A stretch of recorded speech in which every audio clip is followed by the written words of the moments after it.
I'm 62, and I've spent most of my life building a company from nothing. I started it in my garage when I was in my late 20s. For years, it was a struggle. Long hours, small wins, bigger losses. But eventually, I carved something respectable out of the grind. It became a stable mid-sized business. We weren't flashy, but we were solid, profitable, and known for taking care of our people. My eldest son, Alex, 34, was with me through most of it.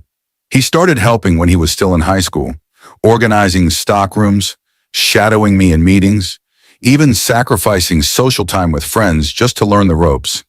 After college, he came on full-time. There was never any official talk, but I think we both assumed he'd be the one to take over when I stepped down. He was steady, loyal, smart, more than capable. He knew the company as well as I did, maybe better in some ways. Then there's my younger son, Jared, 29. Jared took a different path. He was always ambitious, bold, and full of big ideas. He went off to study business at a top-tier university, interned at some startups, traveled internationally, and came back full of energy and new strategies. He'd always had a flair for innovation, and to be honest, he was more charismatic than Alex, more polished. My wife, 61, absolutely adores Jared, always has. She said for years that he was born to lead, and when he expressed interest in joining the family company, she pushed hard for it. Over time, I began to believe it too. Jared had a sharp vision for the future, marketing strategies, tech integration, expansion possibilities I'd never even considered. He seemed like the one who could truly push the business into the next era. So earlier this year, I made a decision. I handed over full operational control of the company to Jared. Not just a promotion, complete control. He would be CEO, the final decision maker. I didn't speak to Alex beforehand. I didn't involve him in the conversation. I justified it to myself by saying it was my business, my decision, and that Alex would understand. I even convinced myself that he'd be relieved not to carry that weight. That was a colossal mistake. When Alex found out, he didn't yell, he didn't cry. He just came into my office one evening, quietly closed the door, and asked me why. I told him point blank, Jared can take the company further than you can. It's time for you to step back and support him from behind. I still remember the look on his face. He didn't even argue. He just nodded, stood up, and said, "Got it." The next morning, his desk was cleared out. He didn't come in to say goodbye. He didn't answer calls. A few days later, I tried to reach out, and he finally responded, just once. He said, "You made your decision. I'm making mine." I told him he was being childish, that families stick together, that he should be mature enough to stay and support his brother. I genuinely thought he'd cool off and come back. It's been over 5 months. We haven't seen him. We haven't spoken to him. His number still works, but he doesn't respond. His girlfriend messaged my wife once to say that Alex is doing freelance consulting now and living on his own. No social media, no contact, just gone. Meanwhile, Jared has been implementing big changes, rebranding, restructuring, bringing in outside consultants. He's fired some longtime employees. He says it's all part of growth. Maybe it is. Maybe it'll work. But the soul of the company feels different now. Some of the old guard are nervous. Others have already jumped ship. Our extended family is fractured. Some support Jared and say Alex needs to grow up. Others are furious, saying I stabbed Alex in the back after he gave me years of his life. I told them all the same thing. Jared is in charge now. I gave him full control. I no longer have a say. My wife insists that Alex will come back one day, that he just needs time, that he'll forgive me. But as more weeks pass, I'm starting to realize something painful. I didn't just hand over a company. I took away a future my son had been building toward for over a decade. I told him without words that all his loyalty, all his sacrifices didn't matter. I didn't even have the respect to talk to him first. I didn't give him a voice. I didn't give him closure. I didn't give him choice. Now, every morning, I go to work in a company that no longer feels like mine, led by a son I may have empowered at the cost of the other. And I have no idea if I'll ever see Alex again. Date 1. My son has decided to pursue legal action against me and his brother. It's been a couple of months since I made my original post. I was hoping time would soften things, that maybe some kind of reconciliation would come. But instead, things have taken a turn I never expected, and one I deeply regret. Alex, my eldest son, has decided to pursue legal action against me and Jared. It started when Jared, without consulting me, sent Alex a cease and desist letter.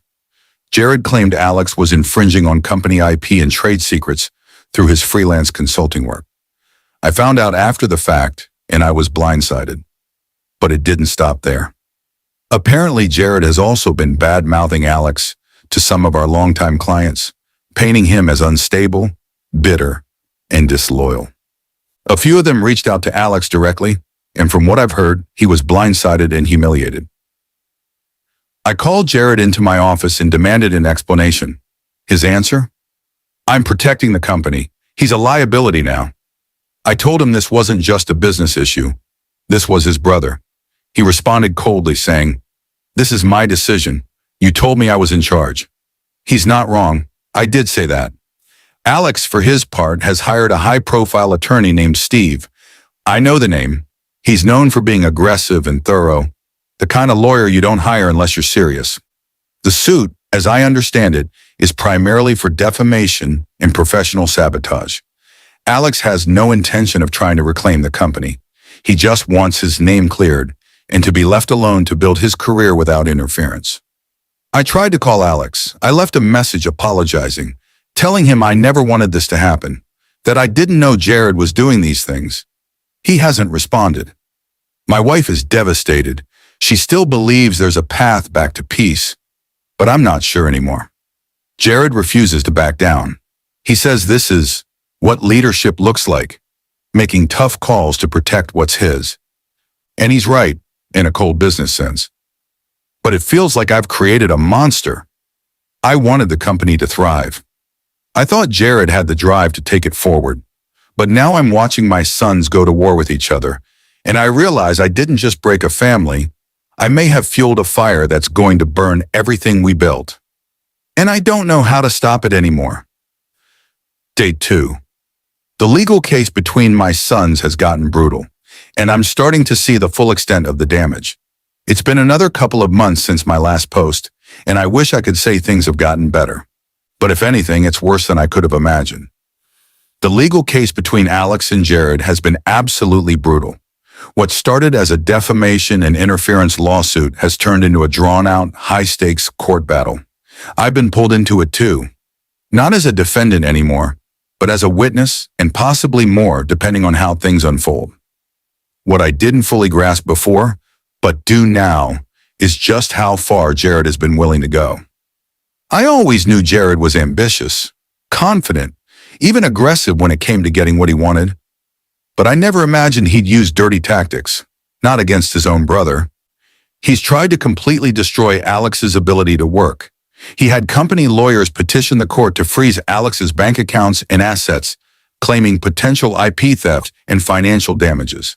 And shockingly, it worked, at least temporarily. Alex can't even access his own money right now. Jared's justification? It's just strategy.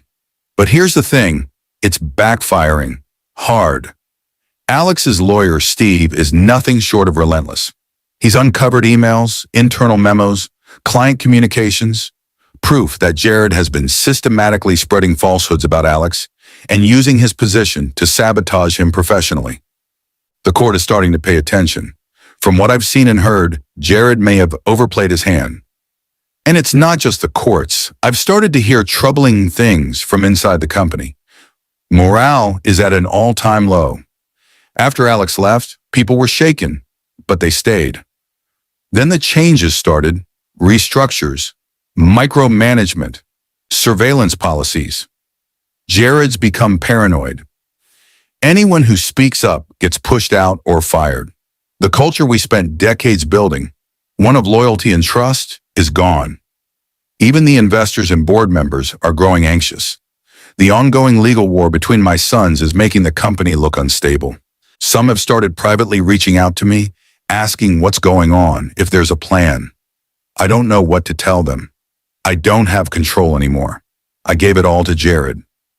And now I'm watching him tear everything apart. Not just the business, but the family too. Alex still hasn't spoken to me. Not directly, but I know from others that he's holding up as best as he can. He's fighting with what little he has left. Steve's probably working pro bono at this point, or deferred payment, because there's no way Alex could still afford someone like him, not with his assets frozen. I'm starting to wonder if there's a line Jared won't cross. And I'm beginning to fear that by handing him the keys, I didn't just fail Alex. I may have failed everyone. Update 3. One of our biggest investors just pulled out, and now I'm the one being blamed for everything falling apart. I wish I had better news. But at this point, it feels like I'm watching the company and my family crumble piece by piece. Just last week, one of our biggest investors officially pulled out, quietly but firmly. No angry emails or public announcements, just a formal notice and withdrawal of capital. They'd been with us for years, helped us through 2 expansions. I called to ask what changed, and I was met with a polite but clear answer.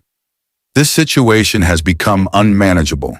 The leadership transition, the legal battle, the instability, it's no longer a sound investment. They didn't mention Jared or Alex by name, but they didn't have to. Everyone knows. The moment that investor left, others started questioning their own positions. Clients are pulling back. Long-standing relationships are being reevaluated. The board is restless. Some members who used to sing my praises are now quietly pointing fingers at me. They say I'm responsible. And honestly, they're not wrong. They're saying I created this chaos when I chose to ignore Alex's contributions and gave Jared total control without even a conversation.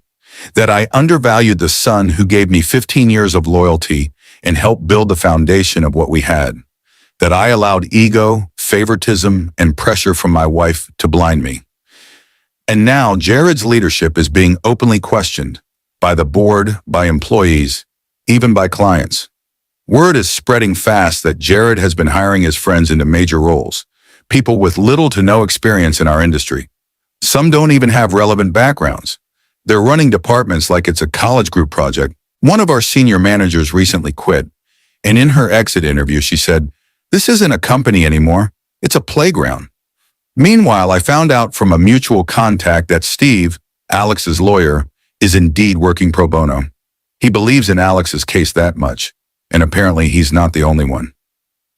More and more people, former employees, clients, and even some quiet voices inside the company are siding with Alex. They're disgusted by how he's been treated. They're watching Jared's smear campaign unravel, and they're not buying it. Everything Jared has done to try and destroy Alex, freezing his accounts, sending cease and desist notices, spreading lies, is backfiring. The court is taking note, and now so is everyone else. I sat in my office last night, looking around the building I once built with pride, and I barely recognized it. The atmosphere is cold, paranoid. It used to feel like family. Now it feels like a sinking ship. I haven't spoken to Alex still. I don't know if he'd even listen. I don't know if I deserve to be heard. But I'm starting to realize that I made a catastrophic mistake, and I might be witnessing the collapse of everything because of it. And the worst part? I handed it all over. Update 4. I tried to reach out to Alex, but then tragedy struck, and now the company is falling apart. After months of silence, I finally tried to reach out to Alex in person. I showed up at his apartment unannounced. I didn't even know if he still lived there. I only found it through a mutual friend. I stood outside the door feeling like a stranger, unsure if I'd even be allowed to speak to him. His girlfriend answered. She opened the door just enough to see me, and the look she gave me said everything. Cold, guarded, not angry, but something worse, deeply disappointed. I asked if Alex was home. She said flatly, "He's busy, dealing with your deception." I tried to explain. I told her I didn't come to fight, that I just wanted to talk, to make things right.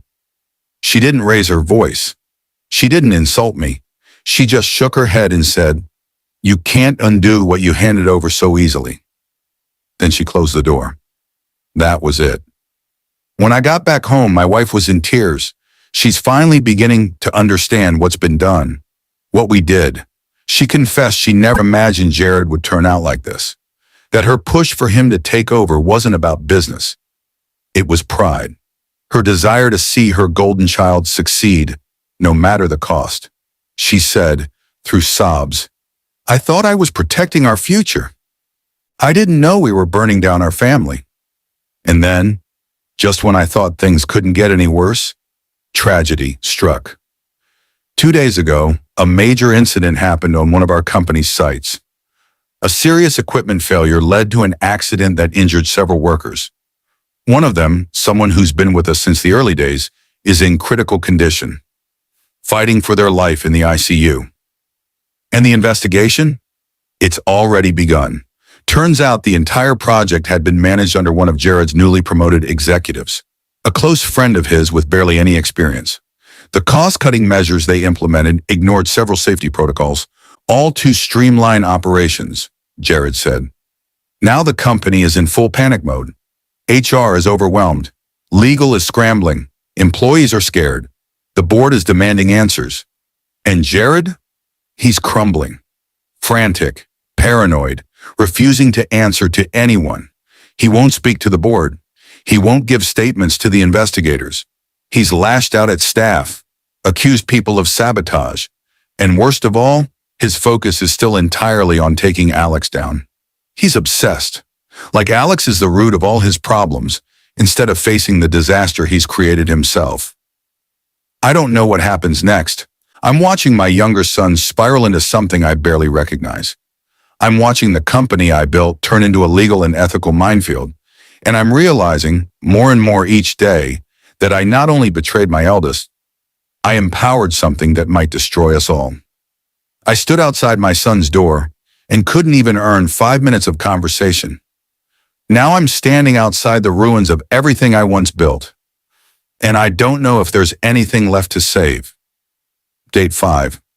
We finally spoke to Alex after losing the court case, but the damage was already done. It's hard to put into words what the last few weeks have felt like. The court case is over. We lost. Badly. The ruling was devastating, not just financially but morally. The court sided entirely with Alex. The evidence Steve presented was overwhelming. Deliberate defamation, malicious interference, abuse of legal systems. Jared's actions were painted clearly and unforgivingly. We've been ordered to pay a significant settlement to Alex, along with covering the full cost of his legal fees. Then came the next blow. The employees who were injured in the site accident have filed a lawsuit against the company. The investigation revealed gross negligence. Safety protocols were ignored to save costs, and the project was overseen by Jared's inexperienced friend, now facing criminal charges for his role.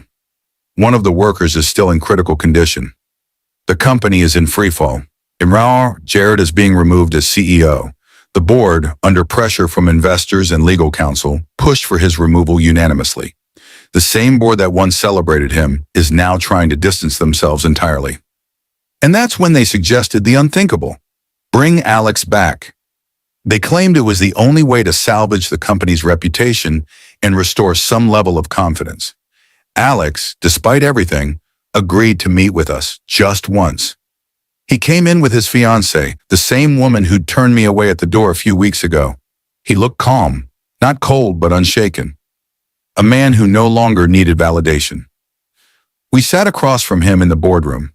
Me, my wife, the board, a few senior managers.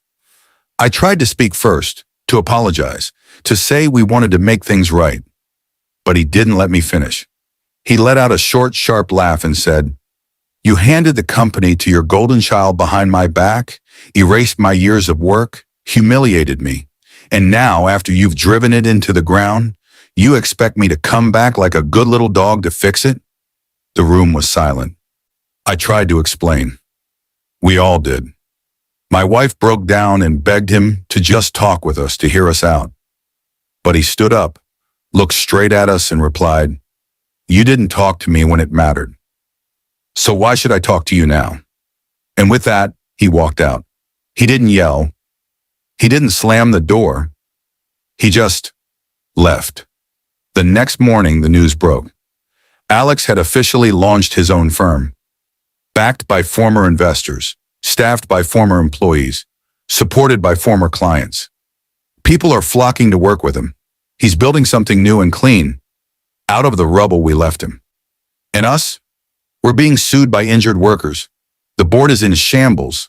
The brand is tainted. Jared won't speak to anyone. He's spiraling, paranoid, and furious that Alex got away with it. He still doesn't understand that Alex didn't destroy anything. We did. And now the son I betrayed is doing what I should have never stopped him from doing in the first place, leading with integrity. Only this time it's not for our company. It's for his. Log. Years later. What's left after the ashes? It's been almost 4 years now. The company is gone, officially declared bankrupt 2 years after the settlement. The lawsuits, fines, and payouts, especially the settlement with Alex and the injured employees, were too much. The insurance barely covered the surface, and the damage to our reputation sealed our fate. No one wanted to be associated with us anymore. Jared tried to fight it. He attempted to sue Alex again, claiming reputational harm and unfair competition. The case was tossed out before it even reached court. But worse came soon after. The investigation into the accident didn't stop with the company's collapse. It followed Jared personally. He was found criminally negligent for his role in the cost-cutting decisions that led to the accident. His friend, the one he put in charge, took a plea deal and received a reduced sentence in exchange for full cooperation. Jared, however, was charged and convicted. He didn't receive jail time, but he was barred from serving as a company executive ever again. His name is poison in the industry. He lives alone now, bitter, isolated, still convinced Alex destroyed him, still unable to see what he became. My wife and I were spared some financial ruin. We kept our retirement savings and a few properties. We live quietly now. We don't travel. We don't attend events. People remember what happened. We failed as business leaders. Worse, we failed as parents. We chose pride, favoritism, and control over fairness, honesty, and love. And when we realized what we had done, it was too late to fix it. As for Alex, he built something remarkable. The company he started is, in many ways, the same one he helped build before it was taken from him, only stronger, freer, and protected from us. Steve, his lawyer-turned-friend, helped him draft the new structure, independent, employee-driven, incorruptible by family ties. Clients returned, investors followed. His former colleagues, burned by what Jared did, found a home again in Alex's new vision. And the name he gave the company? It wasn't about legacy or ego. It was simply his way of saying, "This is mine now, and no one can take it again." We heard through an old acquaintance that Alex got married. We weren't invited. There were no photos sent, no olive branch, no cryptic messages hinting at forgiveness. Just silence. Sometimes my wife cries at night, thinking about the grandchildren we'll probably never meet. As for me, I sit in the same study where I once dreamed of passing something meaningful to my sons. And I wonder how I ever let it go so wrong. Alex didn't destroy this family. We did. And in the end, he walked away, not in anger, but in peace. Because while we clung to what was falling apart, he chose to build something better. What would you do in this situation? Let us know in the comments. If this story had you on the edge of your seat, smash that like button and subscribe for more jaw-dropping family drama, shocking betrayals, and the revenge stories you won't believe.